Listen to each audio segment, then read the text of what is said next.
तो बच्चों कैसे हो, क्या हाल चाल। तो आप सभी लोगों का बहुत बहुत स्वागत है वेदा नवोदय एग्जाम और सैनिक स्कूल में, वेदा एकेडमी में। तो जैसा कि आप लोग जानते हो, क्लास 9 की टॉप 20 क्वेश्चन की सीरीज आपकी चल रही थी। उसमें आप लोग चैप्टर नंबर 13 डेटा हैंडलिंग में आ चुके हैं। डेटा हैंडलिंग को स्टार्ट करते हैं। और यहाँ पे डेटा हैंडलिंग के हम लोग पहले तो 4-5 क्वेश्चन बहुत बेसिक थ्योरी वाले करेंगे कि अगर मान लो क्यों होता क्या है, आपको क्वेश्चन सॉल्व करना आता है लेकिन जो थ्योरी की बेसिक डेफिनेशन है, उनके टर्म्स होते हैं, उसमें आप लोग कंफ्यूज हो जाते हो। तो मैं ये नहीं चाहता कि उसमें भी आप लोग कंफ्यूज हो। ठीक है, तो क्वेश्चन नंबर 1 से स्टार्ट करते हैं। प्लस अगर आपको लगता है कि आपको कोई क्वेरी है या फिर मॉडल पेपर से रिलेटेड कुछ पूछना था या कुछ भी है, तो आप लोग इस नंबर पे कॉल कर सकते हैं और नोट्स के लिए, पीडीएफ के लिए वेदा नवोदय एग्जाम टेलीग्राम चैनल को ज्वाइन कर सकते हैं। ठीक है बेटा, चलो आगे बढ़ते हैं। Question number 1, which of the following is not the graphical representation of statistical data. निम्नलिखित में से कौन सा सांख्यिकी डेटा का ग्राफिकल प्रतिनिधित्व नहीं करता है। देखो, ग्राफिकल प्रतिनिधित्व करने का मतलब ये है कि जो ग्राफ के फॉर्म में दिखाते हैं, जैसे बार ग्राफ है। बार ग्राफ क्या होता है, ये जो बार बने होते हैं इस तरीके से डिफाइन करते हैं। हिस्टोग्राम में क्या होता है, इस तरीके से आपका ग्राफ बना हुआ होता है, कनेक्टिंग जिसमें होती है। ठीक है, फ्रीक्वेंसी पॉलीगन भी इस तरह का बना हुआ होता है, आप देखोगे उसमें क्या होता है फ्रीक्वेंसी पॉलीगन में, कि इस तरह से पॉइंट को जोड़ जोड़ के बनाया जाता है। तो ये सब आपके उसी से रिलेट करते हैं। लेकिन अगर हम यहाँ पे कम्युलेटिव फ्रीक्वेंसी डिस्ट्रीब्यूशन की बात करेंगे, तो वो ग्राफिकल रिप्रेजेंटेशन नहीं देता है। वो आप जब टेबल फॉर्म में डेटा को कनेक्ट करते हो, तो टेबल फॉर्म में वो आपका डेटा को डिफाइन करता है। ठीक है, आगे बढ़ते हैं क्वेश्चन नंबर 2 पे, कि इन अ फ्रीक्वेंसी डिस्ट्रीब्यूशन और gives are graphical representation of आवृत्ति वितरण में तो निम्नलिखित का ग्राफिकल प्रतिनिधित्व है। आवृत्ति मतलब जो फ्रीक्वेंसी डिस्ट्रीब्यूशन चलता है, तो उसमें हम लोग ग्राफिकल रिप्रेजेंटेशन किसके थ्रू बनाते हैं, अगर हम बनाते हैं तो कहां से बनाते हैं, ये आपको बताना है। तो देखो, फ्रीक्वेंसी डिस्ट्रीब्यूशन में फ्रीक्वेंसी तो एक बेसिक टर्म है और रिलेटिव फ्रीक्वेंसी कुछ होती नहीं है। जब भी आप अभी क्वेश्चंस करोगे तो आपको इसे मान लो ऑब्जर्वेशन दे रखी होंगी एक्स आई, फिर एफ आई दे रखी होंगी। अब एफ आई की कुछ वैल्यू दे रखी है, तो वहां पे आपको कम्युलेटिव फ्रीक्वेंसी निकालनी होती है उसके एडिशन से, जो भी आपकी फ्रीक्वेंसी होती है। तो कम्युलेटिव फ्रीक्वेंसी क्या है, फ्रीक्वेंसी क्या है, तो वो सारी चीजें आप कनेक्ट करोगे किसके through, cumulative frequency, option number C के थ्रू। ठीक है बेटा, आगे बढ़ते हैं question number 3। A frequency polygon is constructed by plotting frequency of the class interval and the वर्ग अंतराल की आवृत्ति निम्न को प्लॉट करके एक आवृत्ति बहुभुज का निर्माण करती है। मतलब वर्ग अंतराल की आवृत्ति होती है और निम्न, और इसमें से कौन सी ऐसी वैल्यू ली जाती है कि हम उसको कनेक्ट करके बना सकते हैं। तो वर्ग अंतराल की आवृत्ति हो गई, मान लो ऐसे करके 10 से 20, 20 से 30, ये वर्ग अंतराल हो गया। अब इसकी आवृत्ति जो यहाँ पे होगी फ्रीक्वेंसी, वो किसके साथ कनेक्ट करेगी, तो यहाँ पे एक मिड पॉइंट निकाला जाता है। वो फ्रीक्वेंसी का मिड, जो फ्रीक्वेंसी होगी उसके लिए मिड पॉइंट इनसे ही, इंटरवल से ही जनरेट होगा।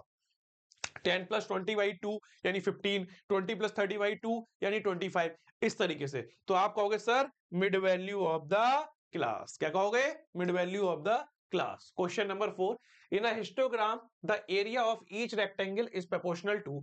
एक हिस्टोग्राम में प्रत्येक आयत का क्षेत्रफल निम्न के समानुपाती होता है। तो किसके समानुपाती होता है, class mark of corresponding class. Class mark मतलब होता है आपका इंटरवल। क्लास मार्क मतलब आपका होता है जो इंटरवल के जो क्लास मार्क हैं 10, 20 इस तरीके से, उसके क्लास इंटरवल के साथ में कनेक्ट करेगा। क्लास साइज ऑफ द, जैसे क्लास मार्क हो गया और क्लास साइज हो गया कि 10 से 20 का साइज है, कितने का साइज है, frequency of the corresponding class है। तो आपको यस सर, अभी आपने बोला था पीछे मिड पॉइंट और उसके फ्रीक्वेंसी के साथ कनेक्ट करेंगे तो क्या होगा, frequency of the corresponding class interval. ठीक, नेक्स्ट। क्लियर है बेटा, यहां तक तो कोई दिक्कत नहीं होनी चाहिए। फोर्थ के सी तक कोई दिक्कत नहीं है। In a histogram each class rectangle is constructed with base. Base क्या होता है, एक हिस्टोग्राम में प्रत्येक वर्ग आयत का निर्माण निम्न आधार के साथ किया जाता है। बताओ, range, size of the class, class interval या फ्रीक्वेंसी, बताइए बेटा। जो भैया एक बात बताओ, जब हिस्टोग्राम बनाओगे तो वर्ग आयत का जो बेस होगा, जो बेस बनेंगे वो किसके बेसिस पे बनेंगे, वही जो आपके साइज होगी, जो क्लास की साइज होगी उसी के हिसाब से तो उसका बेस बनाओगे। तो ऑप्शन नंबर डी आपका क्लियर आंसर है।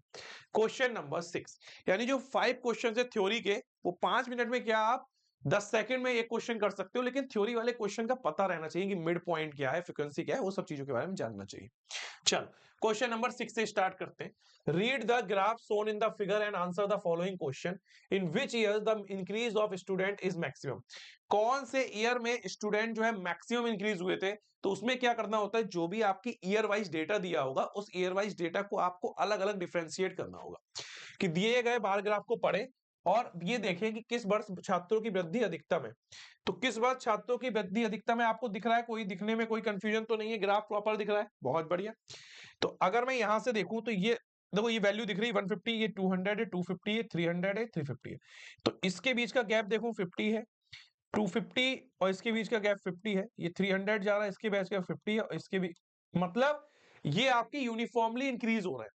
हम अधिकतम और न्यूनतम यहाँ पे नहीं बोल सकते हैं, हमें यहाँ पे ये बोलना होगा ये इक्वल, हर साल इक्वल बढ़ रहा है। तो यहाँ पे आपका क्या होगा, ऑप्शन नंबर डी आपका क्लियर आंसर होगा, नन ऑफ दी, क्योंकि हर साल इक्वल वैल्यू बढ़ रही है। ठीक है, नेक्स्ट क्वेश्चन नंबर 7 से 9 तक हमें ध्यान देना है कि following bar graph figure and answer the following question. In which month was the sale of books maximum, कौन सा मंथ ऐसा था जहां बुक की जो सेल है वो मैक्सिमम थी। चित्र में दिखाए गए निम्नलिखित बार ग्राफ को पढ़ें और निम्नलिखित प्रश्नों के उत्तर दें कि किस महीनों में पुस्तकों की बिक्री अधिकतम थी। मैंने हमेशा आपसे बोला है कि मैं आपको इजी लेवल के, मीडियम लेवल के दोनों के क्वेश्चन रखूंगा, क्योंकि बहुत सारे बच्चे ऐसे कमेंट करते हैं जिससे मुझे बिल्कुल भी नहीं आता है, तो उनके लिए मुझे बिल्कुल बेसिक से कनेक्ट करना पड़ता है। ठीक है, तो जो देख के क्वेश्चन बताएं, फिर कैलकुलेशन बताएं और फिर कैलकुलेशन और लेवल पे लेके चलें। ठीक है, अब यहाँ पे है किस महीने में पुस्तकों की यानी बुक्स की बिक्री अधिकतम है, तो आप सीधे बोलोगे सर आपने बताया था जो ग्राफ सबसे ऊंचा, जो बार ग्राफ सबसे ऊंचा, जो हाइट सबसे ज्यादा, वही आपके मैक्सिमम मार्क्स होंगे या मैक्सिमम सेल होगी, वो भी आपको देखना है। तो इन सब मंथ में सबसे ऊपर क्या है आपका 900 है सबसे ऊपर, और 900 किस मंथ का है, अप्रैल मंथ का है। तो आप बोलोगे सर अप्रैल मंथ की जो बिक्री है वो आपकी अधिकतम है। सिर्फ देख के बताने वाला, स्टेप बाय स्टेप कैलकुलेशन पे भी चलेंगे, पहले इजी कैलकुलेशन फिर hard calculation. Next, in which month was the sale of the books minimum, किस महीने पुस्तकों की बिक्री न्यूनतम थी। तो आप देख के बता दो कि सबसे कम मंथ क्या है, अगस्त वाला है, तो अगस्त आपकी जो बिक्री है वो न्यूनतम, देख के बता दो। Next, what is the total sale during these 5 months, in 5 महीनों के दौरान कुल बिक्री कितनी है। तो आप बोलोगे सर इन 5 महीनों के दौरान कुल बिक्री कितनी है, वो मुझे सारी वैल्यू लिखनी होंगी, 900, 800, 500, 350 और 300। और जब मैं इनको जोड़ूंगा 0 5, तो 8 5 13, या ऐसा कर सकते हो 8 दूनी 16 और 1 17, 17 5 22, 22 3 25, 25 3 28, 2850। तो 2850 कॉपी हो गई बी। अब इसी में लेवल कैसे बढ़ता है, लेवल ऐसे बढ़ता है कि अप्रैल मई और अगस्त महीने के बीच का अनुपात क्या है। मैं लेवल बनाने की बात सिखा दे रहा हूं आपको कि अप्रैल मंथ की जो बुक की सेल है और उसका अगस्त मंथ की सेल के साथ अनुपात क्या है। तो ये 900 है, वो 300 है, तो 3 3 9, 3:1। आपसे ये भी पूछा जा सकता है कि जो ये कुल बिक्री है, आपसे अगर मान लो पूछा जाए औसत बिक्री क्या है, बस यहीं से आप लोग अपने क्वेश्चन के लेवल को बढ़ाते चले जाओगे। औसत बिक्री क्या होगी, तो आप बोलोगे सम अपॉन में 5 से डिवाइड कर दोगे, तो 55 25, 5 सत्ते 35, 0 570। तो ऐसे ही बहुत सारे लेवल बढ़ जाएंगे कि औसत बिक्री जो है तो 570 वो किन वर्षों से अधिक है, या किन मंथ, सॉरी कितने मंथ से अधिक आपकी औसत बिक्री आई है। तो आप बोलोगे जून जुलाई अगस्त वाले मंथ से हमारी अधिक औसत बिक्री 570, बाकी से तो कम है 900 800 से। सॉरी, ऐसे क्वेश्चन का लेवल आप बढ़ा सकते हैं। ठीक है, बहुत सारी चीजें ऐड करके। क्वेश्चन नंबर 10 से 12 पे आपको ध्यान देना है। Read the following paragraph given the figure and answer the following question, which two states have same production in 1993 1994। चित्र में दिए गए पैराग्राफ को पढ़ें और ये बताएं 1993-94 में किन दो राज्यों का उत्पादन समान था। बताओ 1993-94 में किन दो राज्यों का उत्पादन समान था 1993-94 में। तो मतलब आपको अब यहाँ पे देखो, ये आपको खुद से समझना होगा कि अगर सिंपल बार बना हुआ है तो वो आपका 1992 और 93 का है। वही बार पे अगर आपकी लाइनिंग लगी हुई है तो वो आपका 1993 और 94 का है।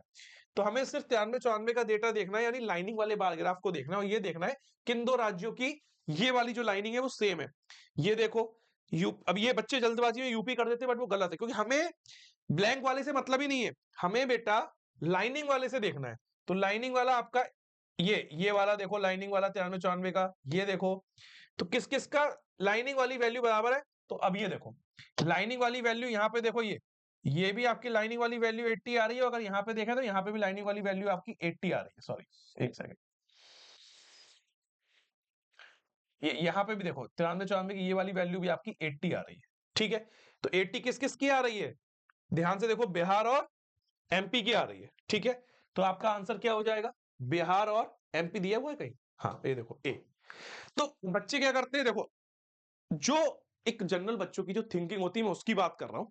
बच्चे क्या करते हैं, सर सर एक बात बताओ हमने क्या हुआ? सर ये तो देखो यहाँ पूछा गया समान, सीधे देखते हैं समान इक्वल, बस लगा दिया। अरे बेटा क्वेश्चन तो पढ़ लो। सिर्फ 93-94 की बात कर रहा है। यहाँ पे तो तुमने 92-93 भी ले लिया। क्यों ले लिया? इसलिए क्या? Next, which state has same production in both the years? किस राज्य का उत्पादन दोनों वर्षों में समान है? किस राज्य का उत्पादन दोनों वर्षों में, अब देखो, अब आपको ये देखना है कि किस राज्य के उत्पादन दोनों वर्षों में समान है, यानी दोनों वर्षों का मतलब अब आपको ये वैल्यू देखनी है, इसमें ये वैल्यू इक्वल है, ये किसमें इक्वल है? तो आप बोलोगे sir option number UP, UP में जो है दोनों वैल्यू इक्वल आ रही है। अब आपका आंसर यूपी आएगा, ना कि पहले वाले क्वेश्चन का। आसान क्वेश्चन है, कंफ्यूजन में गलत कर देते हैं, तो वो मैं रास्ता आपको बता रहा हूं। विच स्टेट है मिनिमम रिप्रोडक्शन? किस राज्य में न्यूनतम उत्पादन है? तो सीधी सी बात है, सब में अगर उत्पादन देखोगे तो सबसे कम किसमें मिलेगा आपको? यूपी में ही मिलेगा। तो ऑप्शन नंबर डी आपका यूपी बिल्कुल क्लियर आंसर है। आगे बढ़ते हैं, क्वेश्चन नंबर 13। अब धीरे धीरे लेवल आप और इंक्रीज करते जा रहे हो। क्वेश्चन नंबर 13 से 15 में कह रहा है the following bar graph shows the result of an annual examination in a secondary school, read the bar graph and choose the correct alternative in each of the following. The pair of classes in which the result of boys and girls are inversely proportional. कि जो bar graph आपका दिया है वो माध्यमिक विद्यालय में वार्षिक जो परीक्षा होती है आपकी एनुअल एग्जामिनेशन, उसके रिजल्ट के ऊपर है। और इस बारग्राफ को देख के आपको ये बताना है कि कक्षाओं का वह युग्म कौन सा है जिसमें लड़के और लड़कियों के परिणाम जो है व्युत्क्रमानुपाती है। अब व्युत्क्रमानुपाती का मतलब परिणामों का ये है कि अगर मान लो ये लड़के आपने ले लिए, बॉयज लिख दिया, इनको गर्ल्स लिख दिया, और बॉयज को किससे डिफाइन कर रहे हैं? बॉयज को डिफाइन कर रहे हैं जो आपके पास लाइनिंग वाले बार हैं, और गर्ल्स को डिफाइन कर रहे हैं जिस बार में आपके डॉट डॉट है। ठीक है, तो इसका मतलब ये है कि जिस सेक्शन में मान लो अगर आपका एक एग्जाम्पल 6 है और एक एग्जाम्पल मैंने ले लिया चलो 4 है, ठीक है, एक एग्जाम्पल लिया है, ये मैं एग्जाम्पल के बेसिस पे एक बात समझाने के लिए ले रहा हूं कि इसमें अगर मान लो गर्ल्स के 40 हैं और बॉयज के 20 मार्क्स आए, और फोर्थ वाले में बॉयज के 40 हैं और गर्ल्स के 20 आए, तो ये क्या हो गए? व्युत्क्रमानुपाती हो गए। ठीक है, तो इस हिसाब से हमें चीजें देखनी है कि भैया जो बॉयज का दिखा रहा है वो किसी में गर्ल्स में निकले, जो गर्ल्स का है बॉयज में इक्वल निकले। तो देखो अगर हम ध्यान से देखें, जो यहाँ 80 बॉयज का है तो ये गर्ल्स में किसी का दिखा? आप बोलोगे हाँ सर ये दिखा 80। पहले एक एक करके चेक करते हैं, जैसे ये भी 80 है, ये भी 80 है, ठीक है। फिर इसका गर्ल्स का कितना है? 70 है, तो यहाँ बॉयज का कितना दिखा? 70 दिखा।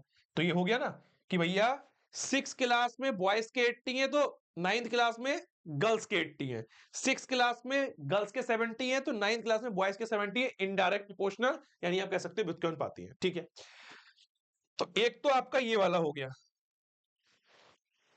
सॉरी सॉरी सॉरी, एक तो आपका ये वाला हो गया, हाँ, एक तो आपको बेटा ये वाला हो गया, कौन सा? 6 एंड 9th हो गया एक। ठीक है, अब दूसरा चेक करते हैं। वैसे तो एक ही आंसर मिल गया, मेरे ख्याल से यही हो जाएगा, बट एक बार आपको क्रॉस चेक करके दिखा देता हूं। जैसे 7th है तो 7th में बॉयज आपके मान लो ये आप ले रहे हो 50, तो किसी में बॉयज आपको गर्ल्स 50 दिख रहे हैं, गर्ल्स 50 किसी में नहीं दिख रहे, तो मतलब बात वैसे ही खत्म हो गई। ऐसे ही यहाँ पे गर्ल्स 100 है तो किसी में बॉयज 100 दिख रहा है, नहीं दिख रहा है, तो व्युत्क्रमानुपाती जा ही नहीं पाएगा। सिंपल सी बात। तो इसका मतलब 6 और 9th ऑप्शन नंबर बी आपका क्लियर आंसर है। बहुत इंपॉर्टेंट क्वेश्चन है, बहुत बेसिक सी चीज है, लेकिन गलत कर देते हैं बच्चे, कंफ्यूज होते हैं कि मुझे करना क्या है, मुझे व्युत्क्रमानुपाती कैसे पकड़ना है, ये गलती कर देते हैं, बट वो गलती आपको नहीं करनी। Next, the class having the lowest failure rate of girls, लड़कियों की सबसे कम असफलता वाली दर कौन सी है? अब देखो इसमें भी कंफ्यूजन है, आप लोग परेशान होते हो क्यों, तो बताता हूं। अगर ये पूछा जाता लड़कियों की सबसे कम असफलता वाली दर कौन सी है, कम असफलता का मतलब ये है सबसे कम बच्चे कहां फेल हुए होंगे, जहां पे सबसे ज्यादा बच्चे पास हुए होंगे। तो यहाँ पे जो हमारा क्वेश्चन था वो क्या था? हमारा सॉरी, हाँ, हमारा क्वेश्चन क्या था कि ये जो बार ग्राफ है क्या दिखाता है?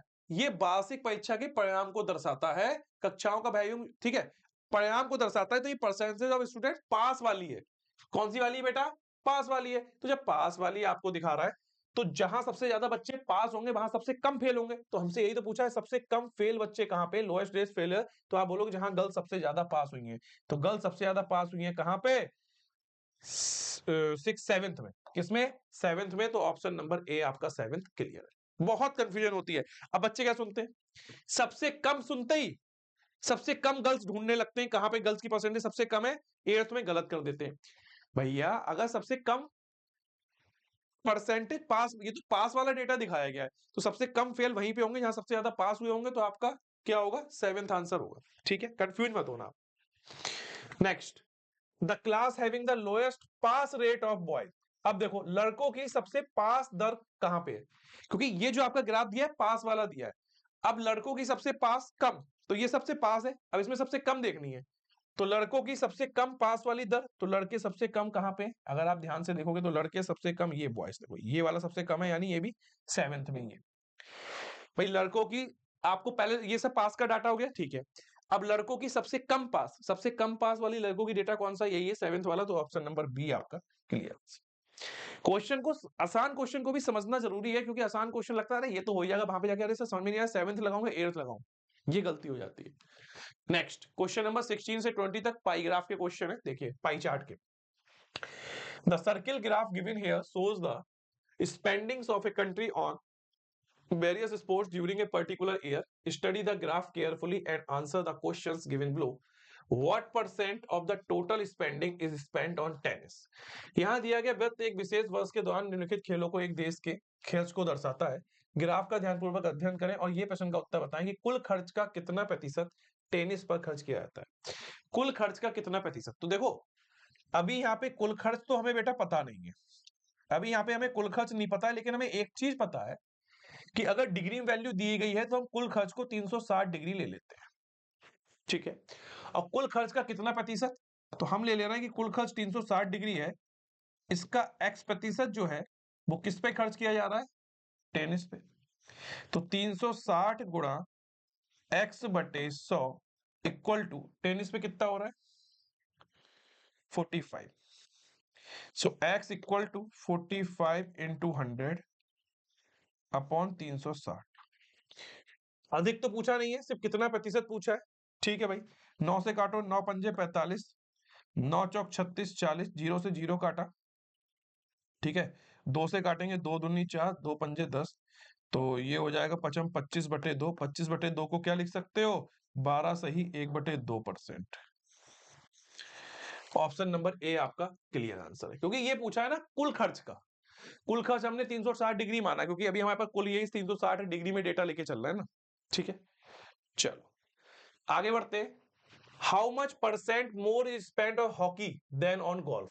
हॉकी पर गोल्फ की तुलना में कितना प्रतिशत अधिक खर्च होता है, तो प्रतिशत अधिक को हम लोग कैसे निकालते थे, ये तो परसेंटेज का बेसिक कॉन्सेप्ट यूज करेंगे यहाँ पे।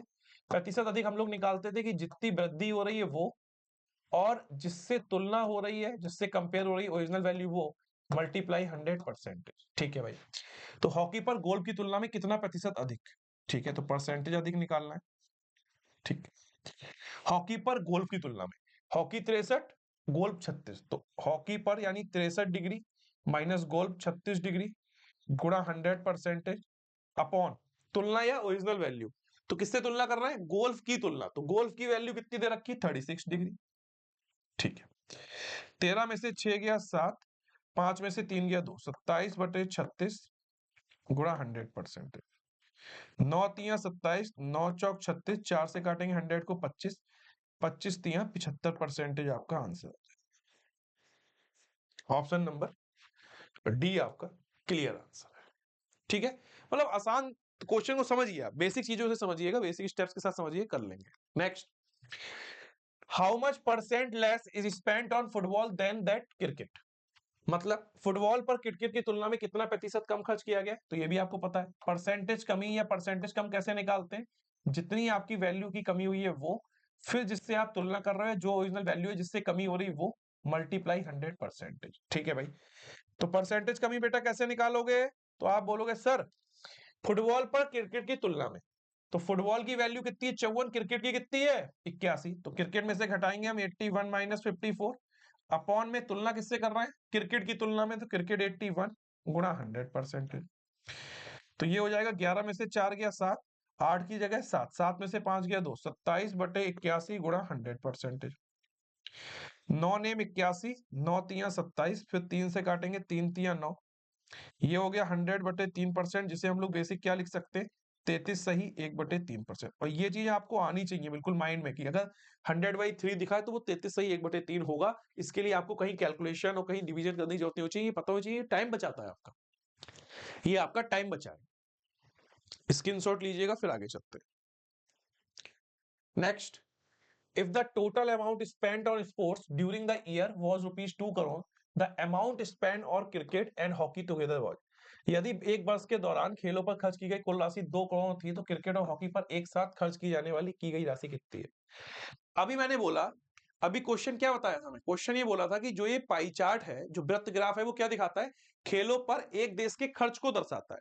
तो जब खर्च को ये दर्शाता है, तो इसका मतलब ये कि जितना ये डाटा डिग्री में दिया गया है, अगर हम इसे रुपए में लेंगे तो टोटल खर्च दिखाएगा। तो जो हमारा डिग्री में कुल डाटा था वो 360 डिग्री था, हम यही तो मान रहे थे जब तक हमें खर्च नहीं पता था।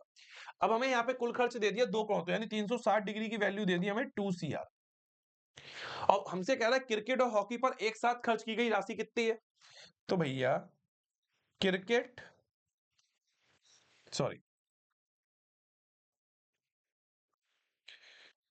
Cricket plus hockey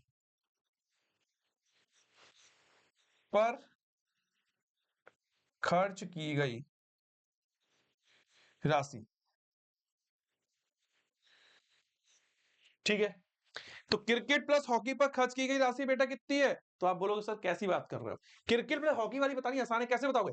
cricket plus hockey पर खर्च की गई राशि अगर हम डिग्री में देखें, क्योंकि 360 डिग्री टोटल 2 सीआर डिफाइन कर रहा है क्रिकेट और हॉकी। Cricket 81, hockey 63, 314, 8 6 14, 144। तो इसका मतलब ये है कि 360 डिग्री की अगर वैल्यू हम देखें तो 2 सीआर है, 1 डिग्री की अगर वैल्यू निकालें तो 2 सीआर अपॉन 360, और अगर हम 144 डिग्री की वैल्यू निकालें तो 2 सीआर बटे 360 डिग्री इंटू 144, 12 12 144, 12 3 36 यानी 30, ठीक है? अब 3 से काटे तो 3 ढाई के 30, 3 चौक 12, 4 दूनी क्या हो जाएगा 8, तो 8 सीआर। अब 8 सीआर में से एक जीरो हटा दोगे तो 80 लाख हो गया। देखो कैसे लिखते बता दे रहा हूं, इकाई दहाई सैकड़ा हजार 10,000 लाख 10 लाख करोड़, 8 को अपॉन में 10, तो जब ये जीरो इससे हटाओगे तो वैल्यू बचेगी आपकी इकाई दहाई सैकड़ा हजार 10,000 लाख 10 लाख, 80 लाख। क्या बचेगा? 80 लाख। और ये आप अंदाजा कैसे लगा सकते हो कि 8 लाख तो नहीं होगा, क्योंकि अंदाजा कैसे लगाओगे? 360 डिग्री की वैल्यू 2 सीआर है, 360 का जस्ट आधा कर दो 180, 18 दूनी 36, तो 180 क्या हो जाएगा 1 सीआर। तो हम 180 से कम है 144, तो 80 लाख होगा। 8 लाख का तो कोई मतलब ही नहीं है। इकाई ढाई सैकड़ा हजार 10,000 लाख, इकाई ढाई सैकड़ा हजार 10,000 लाख 10 लाख, तो 80 लाख होगा। 8 लाख का तो कोई मतलब ही नहीं है। मैं एक अप्रोक्सीमेशन मेथड से भी बता रहा हूं कि भैया 2 सीआर की वैल्यू कितने की आ रही है? 360 डिग्री की आ रही है। अगर मैं 360 का जस्ट हाफ करता हूं 180 डिग्री, तो क्या आएगा 1 सीआर आएगा। मतलब मेरी वैल्यू 1 सीआर से कम होगी, तो ये दोनों तो ऑप्शन हट गए। 1.2 सीआर है, 1.6 सीआर, और इकाई ढाई सैकड़ा हजार 10,000 लाख 10 लाख करोड़। हाँ, तो 1 करोड़ 60 लाख 1 करोड़ 20 लाख तो हट गए, क्योंकि एक से नीचे आएगी वैल्यू। अब एक से नीचे कितनी आएगी भाई? 180 144 पास पास है, तो 80 लाख तो जेन्युइन समझ में आता है, लेकिन 8 लाख का तो कोई मतलब नहीं है। तो ऐसे भी आप निकाल सकते हो, और ये कैलकुलेशन के साथ निकाला है। Next, if the total amount spent on sports the during years be 1 CR 80 lakh, इकाई ढाई सैकड़ा हजार 10,000 लाख 10 लाख को, हाँ, 1 CR 80 lakh the amount spent on basketball exceed that on tennis। यदि वर्षों के दौरान खेलों पर खर्च की गई राशि 1 को 80 लाख है, तो बास्केटबॉल पर खर्च की गई राशि टेनिस पर खर्च की गई राशि से कितनी अधिक है? तो देखो कैसे निकलेगा। 360 डिग्री की वैल्यू अब यहां पे कितनी कर दी गई है? 1 करोड़ 80 लाख, इकाई ढाई सैकड़ा हजार 10,000 लाख 10 लाख करोड़, ठीक है? और यहां पे निकालनी है आपको बास्केटबॉल और टेनिस के बीच में डिफरेंस राशि का। बास्केटबॉल, बास्केटबॉल और टेनिस, बास्केटबॉल पर टेनिस से डिफरेंस लिखने का, पढ़ने का, समझने का समझना चाहिए। बास्केटबॉल पर टेनिस से, ठीक है, बास्केटबॉल पर टेनिस से अधिक कितनी राशि अधिक है? तो भैया बास्केटबॉल की वैल्यू है 50 डिग्री, टेनिस की कितनी है 45 डिग्री, तो ये आ गया 5 डिग्री। तो वही बात हो गई ना कि 360 डिग्री की वैल्यू है 1 करोड़ 80 लाख, 1 डिग्री की वैल्यू है 180 डबल जीरो ट्रिपल जीरो बटे 360 डिग्री, और हमें 5 डिग्री की वैल्यू बतानी है, तो 180 360 इंटू 5, ठीक। अब देखो ध्यान से सुनना, एक जीरो से एक जीरो गया और 36 पंजे होता है 180, तो 180 तो पूरा चला गया। अब कितने जीरो बचे? 1 2 3 4, 1 2 3 4, पचम 25, 25 के बाद 1 2 3 4, तो इकाई, दहाई, सैकड़ा, हजार, 10,000, लाख, 2.5 लाख। क्वेश्चन को स्टेप वाइज करो, गलती नहीं होनी चाहिए। 2.5 लाख है, ये तो कोई मतलब नहीं, ये भी कोई मतलब नहीं, ये भी कोई मतलब नहीं है। इकाई, दहाई, सैकड़ा, हजार, 10,000, lakh, 2.5 lakh. Option number A आपका क्लियर। इस डेटा हैंडलिंग वाले में हम लोग मोस्टली हम लोगों ने जो जो क्वेश्चन थे थ्योरी वाले बेसिक कर लिए, बार ग्राफ के कर लिए, आप लोगों ने खुद देखा, बार ग्राफ के कर लिए, मिक्स बार ग्राफ के कर लिए, डबल बार ग्राफ के कर लिए, बाकी आपका पाई चार्ट के भी कर लिए। तो thank you so much student, मिलते हैं नेक्स्ट लेक्चर में जहां पे हम लोग स्टैटिस्टिक्स और सांख्यिकी के कुछ क्वेश्चन करेंगे, मीन मोड मीडियन वाले, और उसके बाद आपका प्रोबेबिलिटी के साथ इस टॉप 20 क्वेश्चन की सीरीज को समाप्त कर देंगे। थैंक यू सो मच, मिलते हैं नेक्स्ट लेक्चर में।